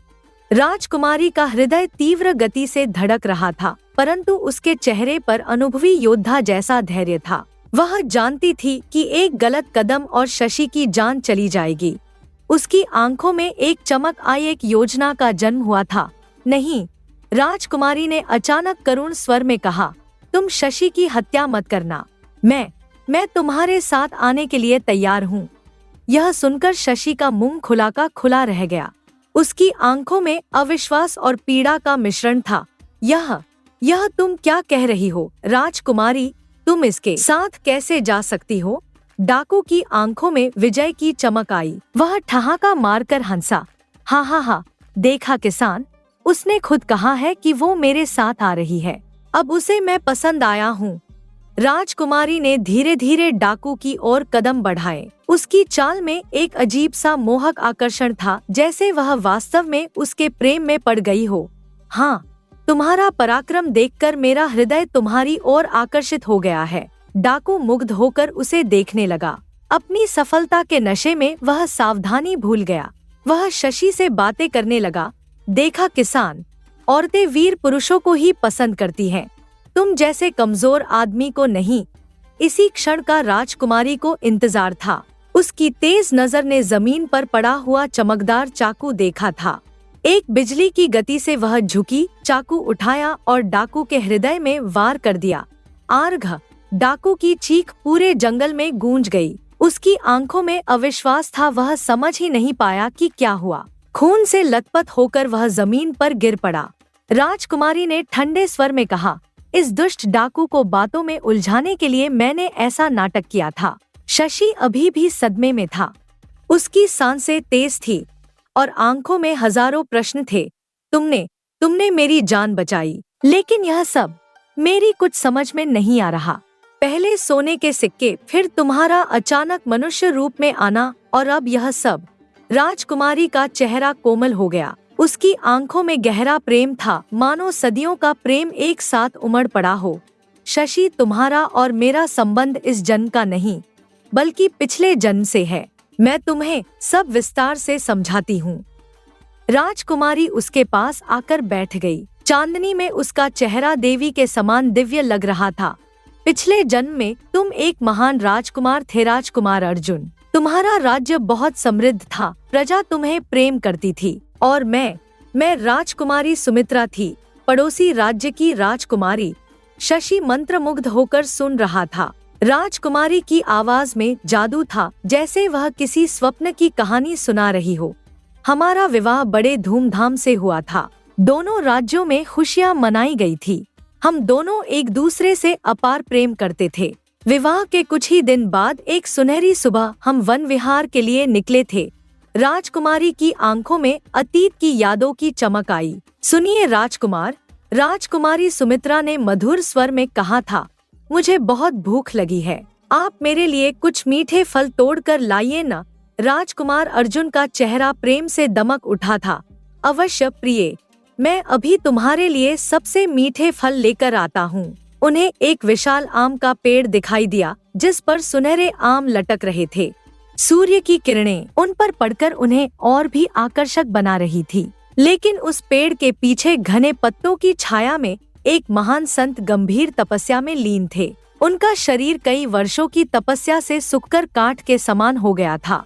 वे इतने मौन थे कि उनकी उपस्थिति का आभास ही नहीं होता था। राजकुमार अर्जुन ने आम तोड़ने के लिए पत्थर उठाए और निशाना लगाकर फेंकने लगे। 1, 2, 3 कई पत्थर फेंके, परंतु आम नहीं गिरे। अचानक एक पत्थर लक्ष्य चुककर सीधे संत के मस्तक पर जा लगा। संत की तपस्या भंग हो गई। उनके माथे से रक्त बहने लगा। उनकी आंखें क्रोध से लाल हो गईं। कौन है यह मूर्ख? संत की गर्जना से पूरा जंगल गूंज उठा। किसने मेरी वर्षों की तपस्या नष्ट की है? राजकुमारी ने अपनी कहानी जारी रखी। राजकुमार अर्जुन घबरा गए। मैं दौड़कर उनके पास पहुंची। क्या हुआ राजकुमार? मैंने चिंतित स्वर में पूछा था। प्रिय, मैं तुम्हारे लिए आम तोड़ने के लिए उस पेड़ पर पत्थर मार रहा था। गलती से एक पत्थर संत बाबा को लग गया। मुझे पता ही नहीं था कि पेड़ के पीछे कोई संत विराजमान है। संत का क्रोध आकाश छू रहा था। तुमने मेरी 20 वर्षों की तपस्या भंग कर दी है। इसकी सजा तुम्हें अवश्य मिलेगी। मैंने तुरंत हाथ जोड़े। नहीं संत बाबा, इनकी कोई गलती नहीं है। मैंने ही उन्हें फल लाने के लिए कहा था। यदि सजा देनी है तो मुझे दीजिए। संत की आंखों में क्रोध की आग धधक रही थी। राजकुमारी, तुम्हारे फल खाने की इच्छा से मेरे शरीर से रक्त बहा है और मेरी तपस्या नष्ट हुई है। तुम्हारे प्रेम के लिए राजकुमार ने यह कृत्य किया है। फिर उन्होंने अपने हाथ उठाकर श्राप दिया। मैं तुम्हें श्राप देता हूँ कि तुम दोनों का वियोग हो जाएगा। राजकुमारी, तुम एक कबूतरी बन जाओगी और कभी भी राजकुमार के साथ मनुष्य रूप में नहीं रह पाओगी। नहीं, नहीं संत बाबा, मैंने रोते हुए कहा था। हमें इतना कठोर श्राप न दीजिए। हम दोनों एक दूसरे से अपार प्रेम करते हैं। हमारी छोटी सी भूल के लिए इतनी बड़ी सजा न दीजिए। मैं आपसे क्षमा मांगती हूँ। राजकुमार अर्जुन भी रो रहे थे। संत बाबा, मैं आपके चरणों में गिरता हूँ। मुझसे अनजाने में जो अपराध हुआ है उसे क्षमा कर दीजिए। संत का क्रोध धीरे धीरे शांत हुआ। उनके हृदय में दया का भाव जगा। देखो, मैं दिया हुआ श्राप तो वापस नहीं ले सकता। यह प्रकृति का नियम है, परंतु मैं इसका समाधान अवश्य दे सकता हूँ। राजकुमारी तुम्हें कबूतरी का शरीर प्राप्त होकर रहेगा और राजकुमार तुम अपने अगले जन्म में एक सामान्य किसान के रूप में जन्म लोगे। परंतु सुनो, संत की आवाज में अब करुणा थी, तुम दोनों तब तक अलग रहोगे जब तक राजकुमार के रक्त की बूंदें राजकुमारी के शरीर पर नहीं गिरेंगी। उस दिन राजकुमारी को अपना असली रूप प्राप्त होगा और तुम दोनों फिर से एक हो सकोगे। राजकुमारी की आंखों से आंसू बह रहे थे। शशि, आज वही दिन है जिसका मैं सदियों से इंतजार कर रही थी। आज हम दोनों फिर से मिले हैं। शशि का गला सूख गया था, पर वे सोने के सिक्के, वे तुम्हारे पास कहाँ से आए थे? राजकुमारी मुस्कुराई। उसकी मुस्कान में दिव्यता थी। मैं इतने लंबे समय तक कबूतरी के रूप में रही हूँ। पूरा एक जन्म बीत गया है। इतने वर्षों की तपस्या से मुझमें अलौकिक शक्तियाँ विकसित हो गई थी। जब मैंने तुम्हें पहली बार खेत में काम करते देखा था तो मेरा हृदय टूट गया था। पिछले जन्म का महान राजकुमार आज इस तरह कड़ी मेहनत कर रहा है, खून पसीना एक कर रहा है। यह सब देखकर मुझसे रहा नहीं गया। मैंने अपनी तपस्या की शक्ति से वे स्वर्ण मुद्राएं उत्पन्न की और तुम्हें दे दी ताकि तुम सुखपूर्वक जीवन व्यतीत कर सको। मैं चाहती थी कि मेरा प्रिय कम से कम कष्ट में रहे। उसकी आवाज में गहरी पीड़ा थी। तुम्हें मिलने के बाद से मैं हर दिन हर पल इसी क्षण की प्रतीक्षा कर रही थी कि कब मैं अपने वास्तविक रूप में आऊं और तुमसे मिल पाऊं। शशि का सिर चकरा रहा था। तुम यह सब सच बोल रही हो? मतलब ऐसा भी हो सकता है? इस बात पर मुझे विश्वास नहीं हो रहा और मुझे तो यह सब बिल्कुल स्मरण भी नहीं है। राजकुमारी समझ गई कि शशि के लिए यह स्वीकार करना कितना कठिन है। हाँ, इस बात पर विश्वास करना आसान नहीं है, परंतु मैं पूर्ण सत्य बोल रही हूँ। संत बाबा के श्राप के कारण तुम्हें अपने पूर्व जन्म की कोई बात स्मरण नहीं है। वह उठकर खड़ी हो गई। तुम मेरे साथ चलो। जिस स्थान पर हमें वह श्राप मिला था, उस स्थान पर जाने के बाद ही तुम्हें सब कुछ स्मरण होगा। संत बाबा अभी भी वही हैं। वे ही तुम्हें सब कुछ स्मरण करा देंगे। राजकुमारी शशि को लेकर उस पवित्र स्थान पर पहुंची जहां वर्षों पहले उन्हें श्राप मिला था। वह स्थान अब भी उसी तरह शांत और पवित्र था। विशाल आम का पेड़ अभी भी वहां खड़ा था और उसकी छाया में वही महान संत समाधि में लीन थे। संत की आंखें खुली। उनमें अब क्रोध नहीं, बल्कि करुणा और ज्ञान की गहराई थी। आ गए तुम दोनों, मैं तुम्हारी प्रतीक्षा कर रहा था। राजकुमारी ने विनम्रता से कहा, संत बाबा, कृपया शशि को सत्य से अवगत कराइए। उन्हें अपने पूर्व जन्म की कोई स्मृति नहीं है।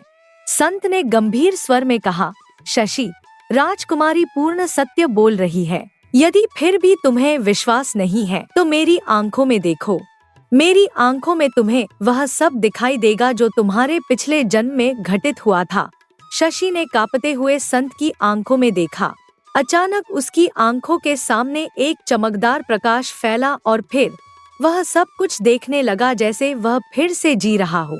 उसे दिखाई दिया एक भव्य राजमहल, सुंदर वस्त्र, राजसी ठाट बाट, फिर एक सुंदर राजकुमारी जो बिल्कुल वैसी ही थी जैसी अब उसके सामने खड़ी थी। विवाह के दृश्य, खुशियों के पल और फिर वह दुखदायी घटना, आम का पेड़, पत्थर, संत का क्रोध और वह भयानक श्राप, सब कुछ स्पष्ट हो गया। उसकी यादें वापस आ गईं जैसे बांध टूटने पर पानी निकलता है। संत बाबा, शशि ने रोते हुए कहा, मुझे सब स्मरण हो गया है। मैं अपनी प्रिया सुमित्रा को पहचान गया हूँ। अब मैं अपनी पत्नी के साथ अपना नया जीवन प्रारंभ करूँगा। कृपया हमें आशीर्वाद दीजिए। संत मुस्कुराए। तुम दोनों का प्रेम सच्चा है। इसने समय और मृत्यु पर भी विजय पाई है। जाओ, खुशी से रहो। तुम्हारा प्रेम सदैव अमर रहे। शशि अब सब समझ गया था। उसका हृदय कृतज्ञता और प्रेम से भर गया था। वह राजकुमारी सुमित्रा के साथ अपने घर वापस आया।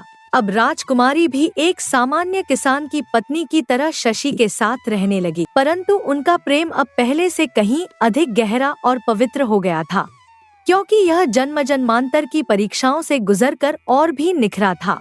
उनका छोटा सा घर अब स्वर्ग लगता था। राजकुमारी सुमित्रा ने किसान की पत्नी का जीवन अपनाया, परंतु उसके व्यवहार में राजसी गरिमा अभी भी झलकती थी।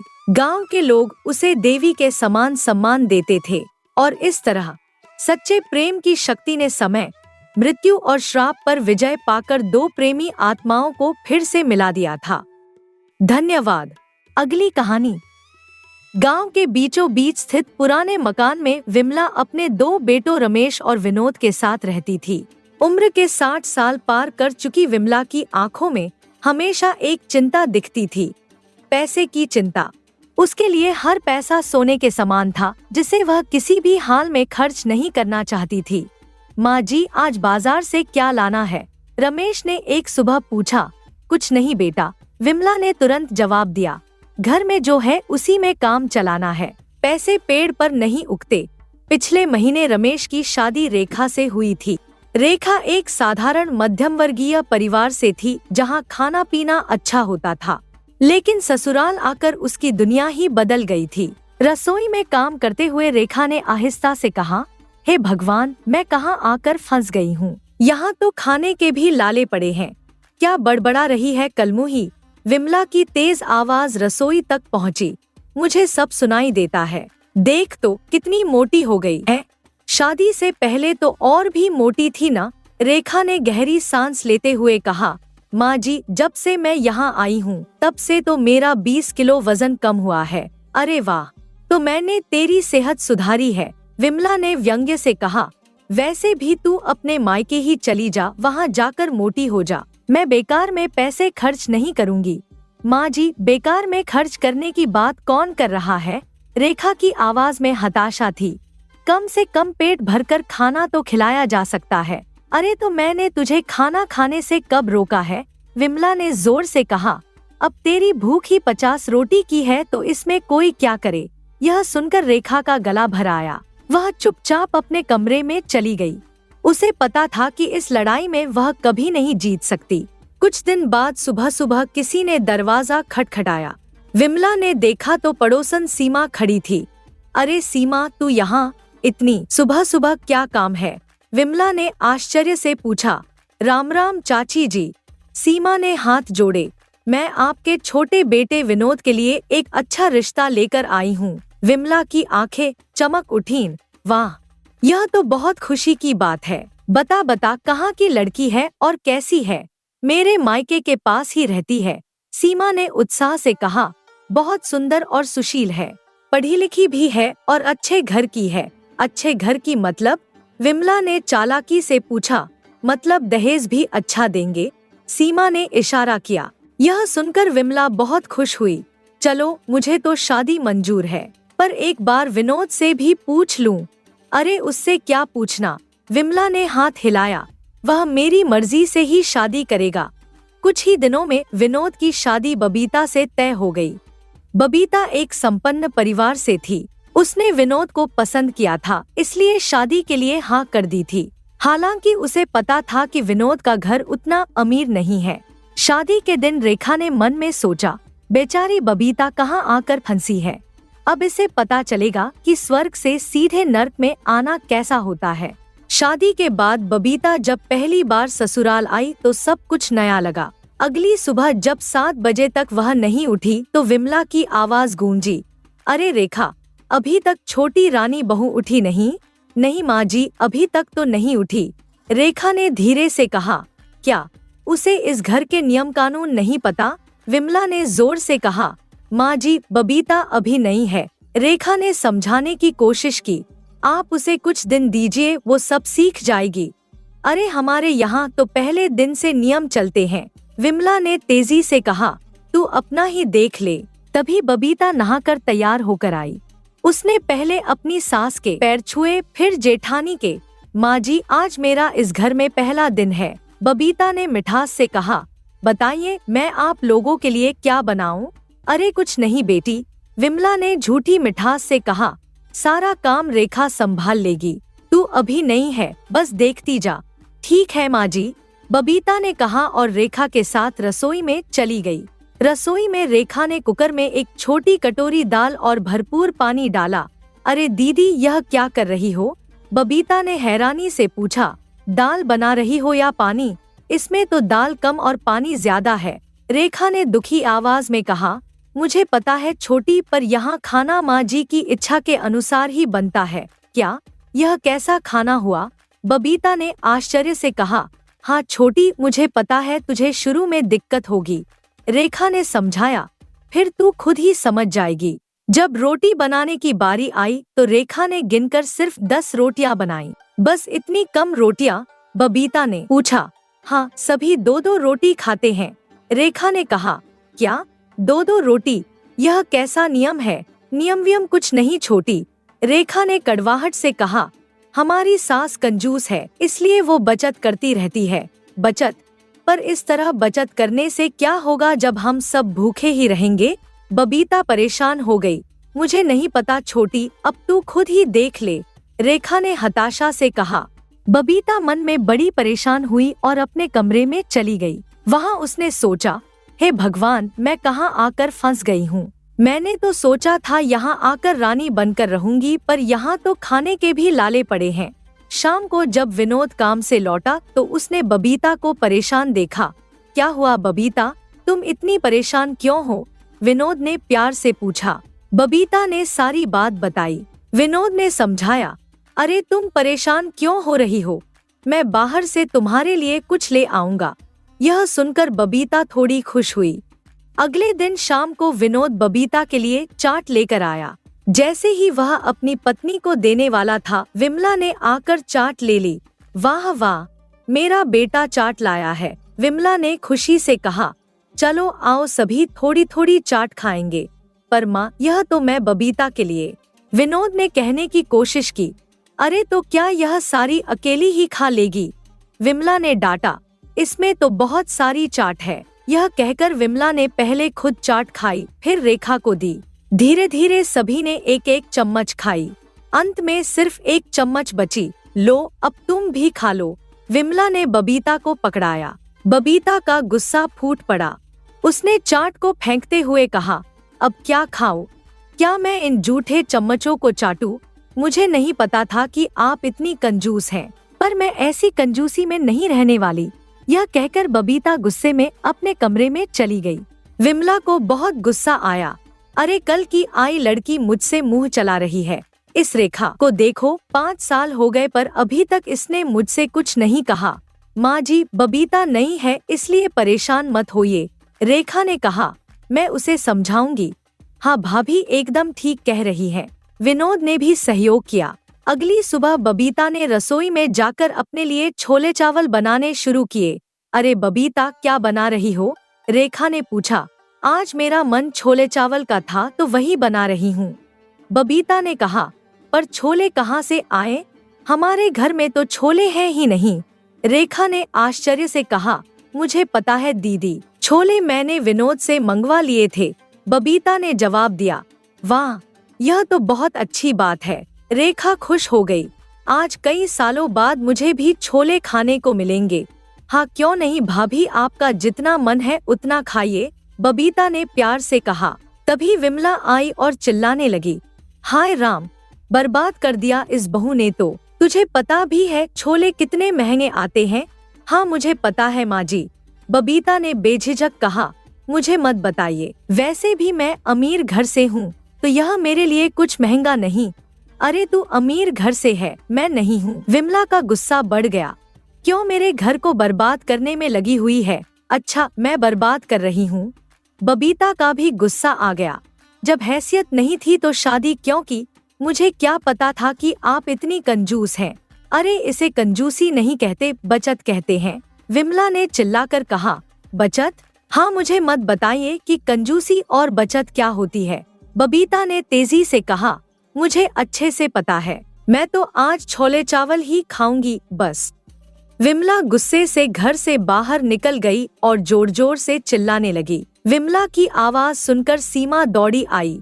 क्या हुआ चाची जी, क्यों चिल्ला रही हो इतनी जोर से? सीमा ने पूछा।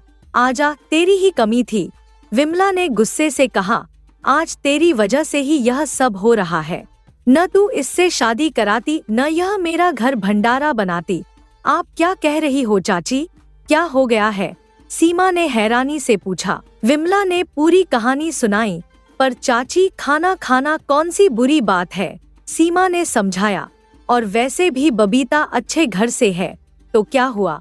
वो मेरे घर को बर्बाद करेगी। विमला अड़ गई। चाची, आपको भी बदलना चाहिए, सीमा ने सलाह दी। अब आपकी 2 बहुएं हैं और आप अंदर चलिए, सब लोग देख रहे हैं। देखने दो, मैं नहीं जाऊंगी, विमला ने कहा। जब तक मैं जिंदा हूँ तब तक ऐसा कुछ नहीं होगा। मैं मर जाऊं तब भले ऐसा करती रहना। मेरी सास ने भी ऐसा ही किया था और मैं भी ऐसा ही करूंगी। सीमा ने काफी समझाया, तब जाकर विमला घर गई। रेखा और बबीता ने सब कुछ सुना था। बबीता के दिमाग में एक उपाय आया। चाची जी, बबीता ने सीमा से कहा, आप जाइए, मैं अपनी माँ जी को संभाल लूंगी। पर बेटी, तू कैसे संभाल लेगी? तू तो अभी 2-3 दिन पहले ही आई है। सीमा ने चिंता से कहा। आप चिंता मत कीजिए, मुझे उपाय मिल गया है, बबीता ने रहस्यमय अंदाज में कहा। सीमा के जाने के बाद रेखा ने हैरानी से पूछा, अरे बबीता, क्या करने वाली है तू?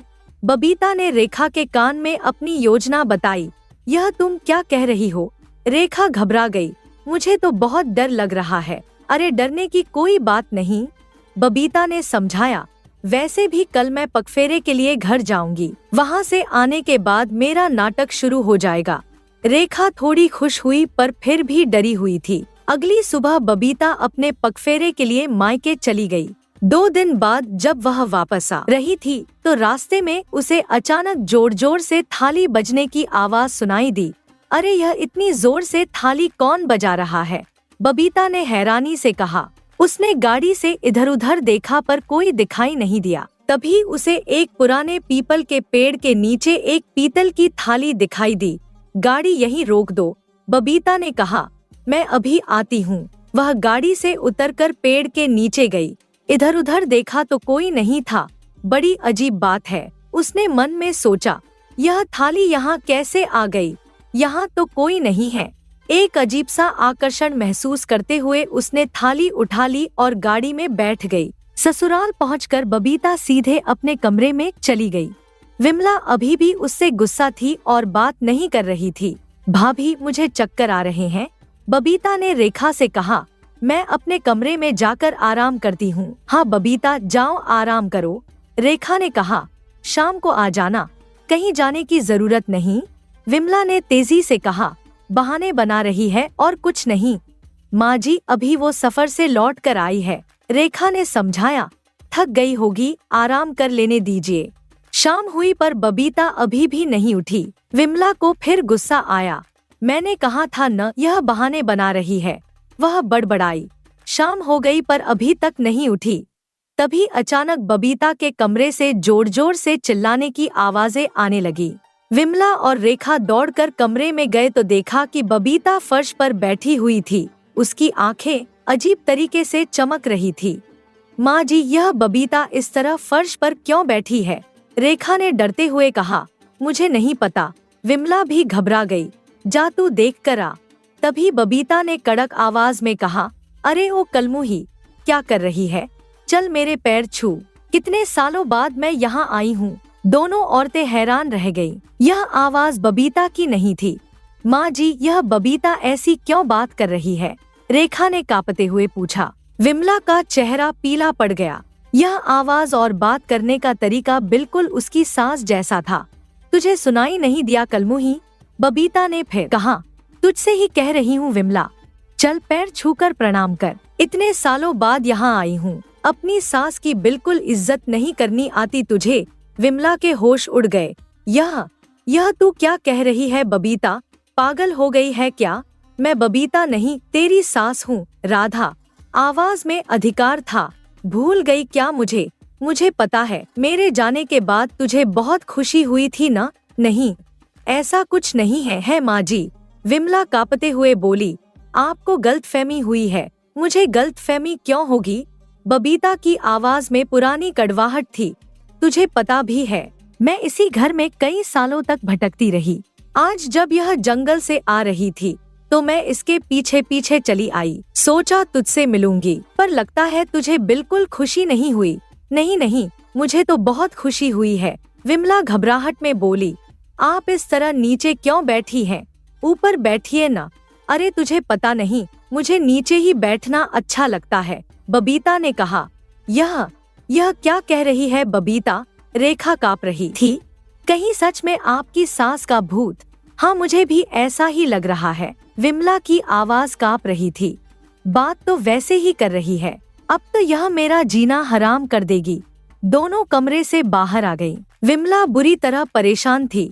अब मैं क्या करूं? वह रो रही थी। हे भगवान, आपको मुझ पर तरस नहीं आया जो इस बुढ़िया की आत्मा को भेज दिया। अब पता नहीं क्या करेगी मेरे साथ। पर माँ जी, आप इतना परेशान क्यों हो रही हैं?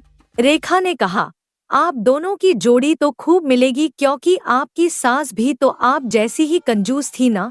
हाँ थी तो कंजूस, विमला ने कहा, पर वो मुझसे भी कहीं ज्यादा कंजूस थी। मैं फिर भी इतना सब करती हूँ, वो तो इतना भी नहीं करती थी। भगवान, वो दिन याद करके मेरा खून सूख जाता है, और अब यह फिर आ गई मेरे सिर पर बोझ बनकर। तभी बबीता कमरे से बाहर आई। अरे ओ विमला, उसने आवाज लगाई, चल मेरे लिए चाय बनाकर ला, वो भी दूध वाली। क्या दूध वाली? विमला हैरान रह गई। पर आप तो दूध की चाय पीती ही नहीं थी। मुझे पता है, बबीता ने कहा, पर अब क्या मरने के बाद भी कंजूसी करती रहूंगी? वैसे भी कंजूसी करके मैं थक गई हूँ। अब तो मैं खूब खाऊंगी पीऊंगी। कौन सा मेरा पैसा खर्च हो रहा है? विमला परेशान होकर रेखा से बोली, जा बहू, चाय बना कर ले आ। नहीं नहीं, बबीता ने रोका, तू खुद जाएगी बनाने के लिए? मैं तो अपनी बहू से बैठकर बातें करूंगी। विमला को मजबूरी में रसोई जाना पड़ा।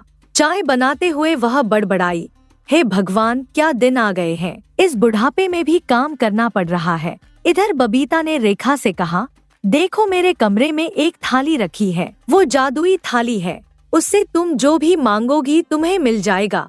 क्या आप सच कह रही हैं? रेखा ने आश्चर्य से पूछा। अरे बबीता नहीं, मैं तेरी सास हूँ, बबीता ने डांटा। और हाँ, सास झूठ थोड़ी ही कहेगी। रेखा भी हैरान हुई पर कुछ नहीं कहा। वह बबीता के कमरे में गई जहाँ वही पीतल की थाली रखी थी।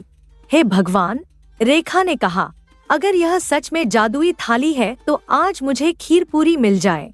कई सालों से खीर पूरी नहीं खाई है। अचानक थाली में खीर पूरी आ गई। रेखा की खुशी का ठिकाना नहीं रहा। अरे वाह, यह तो सच में जादुई थाली है। वह खुशी से चिल्लाई, अब तो हमारे मजे ही मजे हैं। अब हम मजे करेंगे और कंजूसी भी नहीं झेलनी पड़ेगी। तभी विमला ने आवाज दी, रेखा। रेखा जल्दी से बाहर आई। क्या हुआ माँ जी? चाय पत्ती खत्म हो गई है, विमला ने कहा। जा पड़ोस से चाय पत्ती लेकर आ। क्या पड़ोस से? रेखा ने हिम्मत दिखाई। नहीं माँ जी, मैं नहीं जा रही। आप हर बार इस तरह पड़ोस से मांग कर लाती हैं। पैसे दे दीजिए, बाजार से ले आऊंगी। मेरे पास पैसे नहीं हैं, विमला ने कहा। जा पड़ोस से लेकर आ। तभी बबीता चिल्लाई, अरे कलमुही, अभी तक तेरी मांगने की आदत नहीं गई। मैंने सोचा था अब तो तू सुधर गई होगी, लेकिन नहीं। पर माँ जी, आप भी तो यही करती थी, विमला ने कहा। मैंने तो आपसे ही सीखा है, करती थी पर अब नहीं करूँगी, बबीता ने कहा। चल पैसे दे इसे, वैसे भी मैं मरने के बाद इस तरह कंजूसी से नहीं जीने वाली। विमला को मजबूरी में पैसे निकालकर रेखा को देने पड़े। रेखा खुशी से बाजार चली गई। बाजार में रेखा ने चाय पत्ती के साथ गरम समोसे भी देखे। अरे वाह, यहाँ तो गर्मा गर्म समोसे हैं, उसने कहा। चलो 2 समोसे खा लेती हूँ, माँ जी को कौन सा पता लगने वाला है। घर आकर जब विमला ने देर के बारे में पूछा तो रेखा ने बहाना बना दिया। धीरे धीरे दिन बीतते गए। अब रेखा जादुई थाली से अपनी मनपसंद चीजें मंगाती और खाती रहती। बबीता भी विमला से काम करवाती रहती। एक दिन विमला बहुत परेशान लग रही थी। रेखा ने पूछा, क्या हुआ माँ जी? क्या बताऊं? विमला रो रही थी। मेरे तो कर्म ही फूट गए। जब से मेरी सास की आत्मा आई है तब से मेरा जीना दुश्वार हो गया है। कल मैं एक तांत्रिक से मिलने जाऊंगी। क्या तांत्रिक? रेखा घबरा गई। पर क्यों माँ जी? क्योंकि अब मैं अपनी सास को नहीं झेल सकती, विमला ने कहा। रेखा डर गई। अगर तांत्रिक आया तो सब राज खुल जाएगा। नहीं, आप तांत्रिक के पास मत जाइए, उसने कहा। क्यों न जाऊं? विमला ने गुस्से से कहा। तू क्या चाहती है, मैं इसी तरह परेशान होती रहूं? पर विमला ने रेखा की बात नहीं मानी। अगले दिन विमला तांत्रिक को लेकर आई। तांत्रिक एक मध्यम आयु का आदमी था जिसके माथे पर तिलक लगा था। यही मेरी बहू है, विमला ने कहा। इस पर मेरी सास का भूत है, इसे दूर कर दो। अच्छा, तो यह तुम्हारी बहू है, तांत्रिक ने कहा। ठीक है। तांत्रिक ने बबीता के ऊपर गंगाजल छिड़का और पूजा पाठ का सामान रखकर पूजा करने लगा। काफी देर पूजा करने के बाद वह बबीता से बोला, तुमने इसका शरीर क्यों पकड़ा है? तांत्रिक ने कहा, जाओ यहाँ से। नहीं, मैं नहीं जाने वाली, बबीता ने कड़क आवाज में कहा। यह अपनी बहू को बहुत सताती है, यह बहुत कंजूस है। कंजूस है तो क्या हुआ? तांत्रिक ने कहा, यह इसकी बहू है, जो मर्जी करे। तुमने भी तो अपनी बहू को सताया होगा। विमला परेशान हो गई। नहीं नहीं, यह झूठ बोल रही है, तुम तो मुझसे भी ज्यादा कंजूस थी, बबीता ने कहा। फिर तुम ऐसा कैसे कर सकती हो मेरे साथ? मैं कुछ नहीं कर रही, विमला ने कहा। अब बता, अपनी बहू को सताएगी? बबीता ने दबाव डाला। विमला सोच में पड़ गई। अगर उसने मना कर दिया तो उसकी सांस कभी नहीं जाएगी। नहीं नहीं, विमला ने कहा, मैं कभी भी अपनी बहुओं को नहीं सताऊंगी, मैं कभी कंजूसी नहीं करूंगी। अगर तूने कंजूसी की तो मैं वापस लौट कर आऊंगी, बबीता ने धमकी दी। नहीं, मैं कभी भी कंजूसी नहीं करूंगी, विमला ने वादा किया। मेरी बहुओं का जो मन होगा वो करेंगी। यह सुनकर बबीता खुश हो गई और बेहोश हो गई। लगता है तुम्हारी सास की आत्मा चली गई, तांत्रिक ने कहा। कुछ देर बाद बबीता को होश आया। अरे मैं यहाँ कैसे हूँ? उसने कहा। क्या हुआ माँ जी? और यह तांत्रिक कैसा? कुछ नहीं बेटी, विमला ने कहा। बस घर में पूजा कराने के लिए लाए थे। तांत्रिक चला गया। विमला ने राहत की सांस ली। चलो बला टली, उसने कहा। अब मैं आराम से रह सकती हूँ। बाद में रेखा ने बबीता से कहा, मानना पड़ेगा, तुमने बहुत अच्छी एक्टिंग की। कैसी एक्टिंग? बबीता हैरान हुई। मैं कुछ समझी नहीं। अरे तुमने ही तो कहा था कि तुम दादी सास बनकर एक्टिंग करोगी, रेखा ने कहा।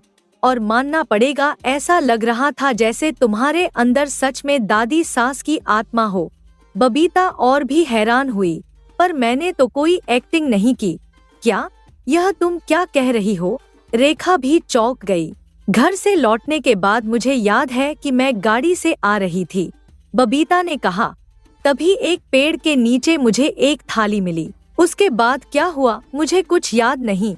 रेखा का मुंह खुला रह गया। उसे समझ आ गया कि वो सच में दादी सास की आत्मा थी। इसका मतलब दादी सास की आत्मा खुद आई थी, रेखा ने कहा।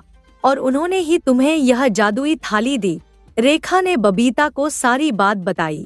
बबीता भी हैरान रह गई। चलो कुछ भी हो, बबीता ने कहा, पर अब हमारी सास कभी भी इतनी कंजूसी नहीं करेगी। हाँ, यह तो तुमने बिल्कुल ठीक कहा, रेखा खुशी से बोली। अब विमला ने कंजूसी करना छोड़ दिया था। उसे डर था कि अगर वह कंजूसी करेगी तो उसकी सास वापस आ जाएगी। घर में खाने पीने की चीजें भरपूर आने लगी। रेखा और बबीता दोनों खुश थीं। विमला भी धीरे धीरे बदलने लगी थी। एक दिन विमला ने कहा, पता है, अब मुझे लगता है कि मैं गलत थी। घर में खुशी होनी चाहिए, पैसे की तंगी नहीं। सच कह रही हैं माँ जी, रेखा ने कहा। खुशी से बड़ी कोई दौलत नहीं, बबीता ने भी कहा। और माँ जी, अब हम सब मिलकर इस घर को स्वर्ग बनाएंगे। विमला मुस्कुराई। पहली बार उसके चेहरे पर सच्ची खुशी दिखी। जादुई थाली अब भी रेखा के पास थी, पर अब उसकी जरूरत नहीं थी। घर में पहले से ही सब कुछ भरपूर था। और इस तरह दादी सास की आत्मा ने न केवल विमला को सबक सिखाया, बल्कि पूरे घर में खुशी और प्रेम का माहौल बना दिया। कभी कभी अजीब तरीकों से भी न्याय होता है और गलत रास्ते पर चलने वालों को सही राह दिखाई जाती है। यह कहानी हमें सिखाती है कि कंजूसी और स्वार्थ हमेशा हमारे ही नुकसान का कारण बनते हैं। प्रेम, उदारता और परिवार की खुशी से बड़ी कोई संपत्ति नहीं है।